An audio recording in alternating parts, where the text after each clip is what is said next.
गुणस्तरीय उत्पादन र शुद्धताको प्रतीक मङ्गलदीप अगरबत्ती, सूर्य नेपालद्वारा वितरित एक उत्कृष्ट उत्पादन। मङ्गलदीप अगरबत्ती प्रस्तुत गर्दछ श्री स्वस्थानी कथा भाग 23। कुमारजी आज्ञा गर्नुहुन्छ, हे अगस्त्य मुनि। त्यसपछि गोमा ब्राह्मणी धागोको लरिया लिएर चन्द्रज्योति नगरको बरहीको घर पुगेर मेरो घरमा सप्तऋषि आएका छन्। यो धागोको पान देऊ, तिनलाई खान दिन्छु भनिन्।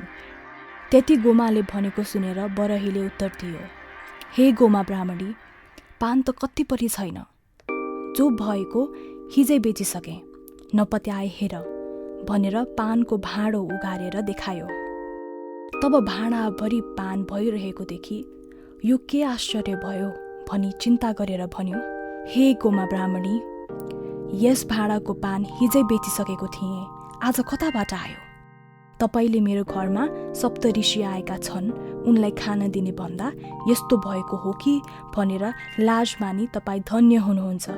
त्यो धागो पनि दिनु पर्दैन, पान लगेर ऋषिहरूलाई खान दिनुहोस् भनी आधा जति पान, ल्वाङ, सुपारी समेत दियो र गोमा ब्राह्मणीले मनमा आनन्द मानी पान लिएर घर आउँदा सप्तऋषिहरू गइसकेका रहेछन्। अरू केही नभए पनि पानले ऋषिहरूको आतिथ्य गर्नेछु भनेको म पापिनीको हातको पान खानु पर्ला भनी हिँडेछन्। म धिक्कार रहेछु भनी विस्मात गरिन्। केही बेरपछि कुचो लिएर घर बढारौँ भनी पिरुगा उठाउँदा उनीहरूले छाडेर गएका 7वटा सुनका कौडा देखिन्। त्यो द्रव्य पाएपछि उनीहरूले बताए अनुसार पौष शुक्ल पूर्णिमादेखि हात खुट्टाका नङ काटी स्नान गरेर पवित्र भई एक भक्त रही एक चित्त गरी नित्य मध्यकालमा श्रीमादेवीको पूजा गरेर रात पार्न साथ कथा सुन्ने घरमा कोही नहुनाले आफ्ना खाट, चर्खा, उइटा, धनु आदि राखेर श्री स्वस्थानी परमेश्वरको कथा भन्दथिन्। त्यसो गर्दा चन्द्रज्योति नगरको गोठाला केटाकेटीहरूले सुनेर के हो भनी खरको भित्ता च्यातेर च्याउन लागे र बिसौना, उइटा, चर्खा, धनु सामुन्ने राखेर एक्लै बरबराइरहेकी गोमालाई देखेर, हे गोमा ब्राह्मणी, किन एक्लै कराएकी भनी सोधे। अनि गोमाले भनिन्, हे बालक हो, सप्तऋषिहरू आई श्री स्वस्थानी परमेश्वरको व्रत गर अनि उपदेश दिएर गएका हुनाले सोही व्रत गरी श्री स्वस्थानी परमेश्वरको कथा भनेकी हुँ। व्यर्थ कराएकी होइन। मलाई कुनै रोग पनि लागेको छैन, म बहुलाएकी पनि छुइन। सुत्ने कोही नहुनाले ओछ्यान, चर्खा, उइटा, धनुलाई सुनाएकी हुँ। यति गोमाले भनेको सुनि गोठाला केटाकेटीहरूले दिउँसो आफूले खाना लगेको अन्नपात छाडेर गए। सधैँ गोमाले भनेको कथा सुन्दथे र जे सकेको लगिदिन्थे। त्यसो गर्दा श्री स्वस्थानी परमेश्वरको कृपाले गोठाला केटाकेटीलाई घाँस खोज्न धेरै पर जानु परेन, नजिकै पाइलाग्यो। गोमालाई पनि अन्य द्रव्य हुँदै गयो। त्यसो गर्दा गर्दै मध्य शुक्ल पूर्णिमाको दिन सम्पूर्ण सामग्री तयार पारी एकचित्त भई श्री स्वस्थानी परमेश्वरीको पूजा गरिसकेर हातमा अर्घ्यपात लिई, हे स्वस्थानी परमेश्वरी, मलाई महादेवले भिक्षुक रूप भएर डमरुको शब्दले दिएको श्राप नाश गर। फेरि मेरो पुत्र नवराज र मलाई यस लोकमा सुख सम्पत्ति दिई परलोकमा सायुज्य मुक्ति प्रदान गर। हे जगदीश्वरी, आदि मध्य र अन्त नभएकी सृष्टि, स्थिति, संहार स्वरूप भएकी यस्ती हे स्वस्थानी परमेश्वरी, हजुरलाई कोटि कोटि नमस्कार। यसरी महादेवको पनि स्तुति गरी अर्घ्य दिन र दण्डवत प्रणाम गरी प्रसाद झिकी अष्टोत्तर 100मा साग रोटी, 8 अक्षता, 8 बेली पुष्प, 8 पान, 8 कुडका सुपारी सगुन समेत यो मेरो पुत्र नवराजलाई भनी परसारिन्। 100 रोटी आफूले फलाहार गरिन् र रात्रिमा जागराम बसिन्। त्यही रातमा श्री स्वस्थानी परमेश्वरीको व्रतको प्रभावले नवराज टुप्लुक्क आइपुगे र बाहिरबाट हे माता भनेर डाके। गोमाले आफ्नो छोराको बोली चिनेर झट्ट उठी बाहिर आएर ढोका खोली भित्र लगिन् अनि स्नेहपूर्वक सोधिन्, हे पुत्र, तेरा पिताको के खबर छ? अनि नवराजले भने, हे माता, भिक्षा माग्न गएका मेरा पिता गङ्गातटमा नित्य पूजाको लागि वृक्षमा चढेर फलफुल टिप्न लाग्दा संयोगले रुखको हाँगो भाँची लडेर मरेछन्।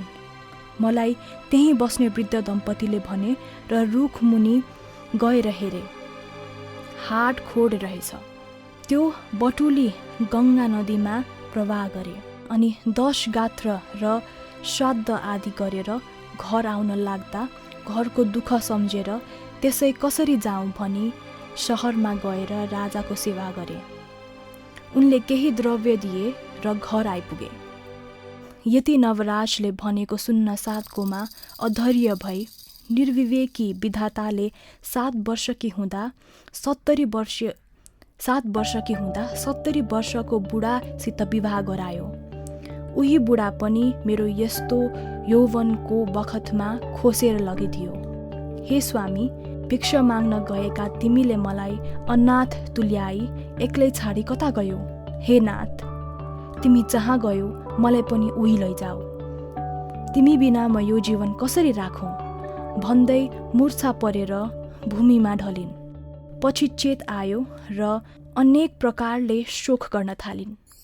अनि नवराजले भने, हे माता, अब शोक नगर्नुहोस्। यो अनित्य संसारको नियम नै रहेछ। जन्मेपछि नमर्ने को छ? एक दिन सबैले मर्नु पर्दछ। अन्ततः अब तपाईँले मेरो मुख हेर्नु पर्दछ। तपाईँकी बुहारी कहाँ छे? यतिका दिनसम्म तपाईँहरू कसरी बस्नुभयो? खानपिन कष्ट भयो होला। फेरि तपाईँ यस बेलासम्म नसुतेर के गर्दै हुनुहुन्छ? अनेक पुष्प र धूप चन्दनको सुगन्ध आइरहेछ। के पुण्य कार्य गर्नुभयो? आज्ञा होस्। यति नवराजले भनेको सुनि गोमाले धैर्य धारण गरेर भनिन्, हे नवराज, थाकेर आएको छस्, भोक लाग्यो होला, पहिले खानेकुरा खा भनी खाना दिन्। खाइसकेपछि, हे पुत्र, तेरी स्त्री चन्द्रावती माइत गएकी छ। तपाईँका छोरा आएपछि डाक्न पठाउँछु भनेकी थिए। म तँलाई सम्झेर दुःखका दिन बिताइरहेकी थिएँ।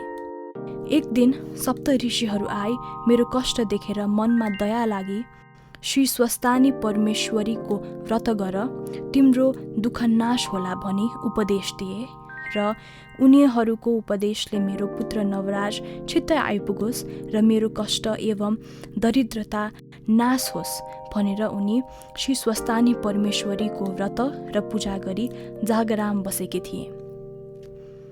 मेरो मनोरथ पूर्ण भयो। अब तँलाई पनि उनको महिमा सुनाउँछु। एकचित्त भएर सुन।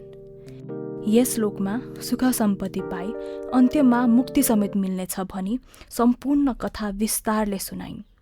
त्यसपछि प्रातःकाल भयो र नवराजले भने, हे माता, म गण्डकी गङ्गा स्नान गरेर आउँछु भनी गए।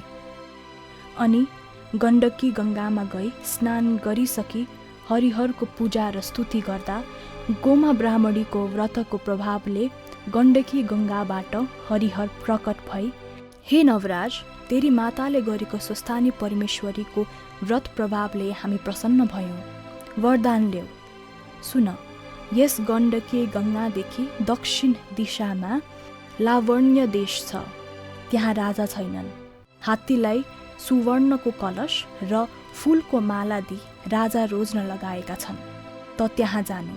हामी त्यस हात्तीमा प्रवेश भई राज्याभिषेक तँलाई नै दिलाउनेछौँ। राजा होलास भनी वरदान दिए। हरिहर प्रकट भई वरदान दिएको सुनि नवराज स्तुति गर्न लागे। हे हरिहर, हातमा शङ्ख र कपाल लिने, वनमाला र अस्थिमाला धारण गर्ने, दिव्य रूप भएका, शमशान र द्वारकामा बस्ने, विश्व अर्थात् साँडेर गरुडवान हुने 3 र 2 नेत्र भएका बलि र दक्षको यज्ञ मथन गर्ने, त्रिवस्त्र र गङ्गाले सुशोभित हुने, पार्वती र लक्ष्मीका स्वामी भएका यस्ता हजुरहरू मेरो समस्त पाप हरण गर्नुहोस्। म माथि दया गरेर दर्शन दिनुभयो, म धन्य छु। मैले माताको गर्भबाट बास लिएको आज सफल भयो। दुष्ट जनको संहार र साधु जनको रक्षा गर्ने यस्ता हजुरहरू सम्पूर्ण ब्रह्माण्ड सृष्टि गरेर पालन गरी पाप पुण्यका साक्षी भएका हजुरहरूलाई कोटि कोटि नमस्कार। सधैँ हजुरहरूको भक्तिमा मेरो चित्त लागोस्। त्यस्तै अनेक स्तुति गरिसकेपछि हरिहर अन्तधर्न हुनुभयो। अनि नवराज हरिहरको दर्शन पाएपछि सूर्य झैँ तेजिला भएर घर पुगे। गोमाले छोरालाई त्यस्तो तेजले युक्त भएको देखेर आश्चर्य मान्दै सोधिन्, हे नवराज, त आज अत्यन्त तेजवन्त देखिन्छस्। त्यसै हो कि मेरो चित्तको भ्रान्ति हो? म त देवराज इन्द्रभन्दा पनि तेजिलो देखिरहेकी छु। यति महतारीले भनेपछि नवराजले गण्डकी गङ्गामा स्नान गर्न जाँदा गण्डकी गङ्गाबाट हरिहर प्रत्यक्ष भएको र लावण्य देशको राजा होलास भन्ने वरदान दिएको सारा वृत्तान्त सुनाई। हे माता, हजुरको तपस्याको प्रभावले म यस्तो भएँ भने।